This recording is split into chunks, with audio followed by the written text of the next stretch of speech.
Marathon moja ikifanyika wastani inapatikana kama kiasi gani?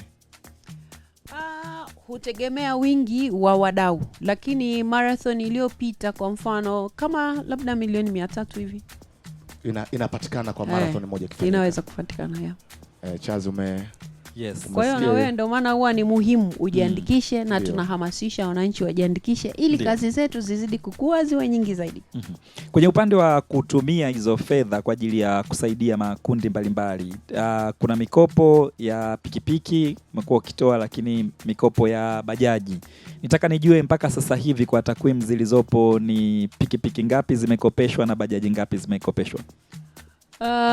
Kwanza kwa upande wa hii mikopo, labda niseme wale wanaopata hiyo mikopo ni watu ambao wao wenyewe wanakuwa tayari na kiasi fulani. Kwa hiyo tunachofanya sisi ni kuongezea. Sio kwamba anaenda kununuliwa bajaji alafu anakabidhiwa alafu ndo aanze kulipa, hapana. Au hata pikipiki.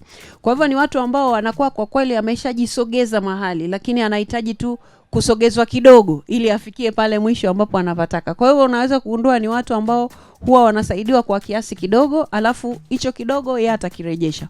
Sasa mchango wa Tulia Trust kwenye hili, akishatoa ule mkopo huyo anaporejesha, basi kile kiasi anachokirejesha sisi kinaendelea kuzunguka. Kwa hiyo ni mazingira kama hayo.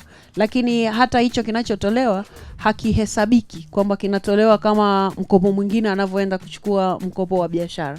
Huu ni mkopo ambao sio wa kibiashara kimsingi. Kwa hiyo ndio maana huwa tuna pengine hata hao wahitaji huwa ni wengi kuliko sisi tunavyoweza kuhudumia kwa sababu ya mazingira yetu ambayo anapata yeye mkopo. Lakini hoja ya msingi ni kwamba yeye anakuwa amesogea mahali, anahitaji tu amalizie, basi hapo ndo tunafanya sisi, na hata kesho hilo jambo litafanyika hapa.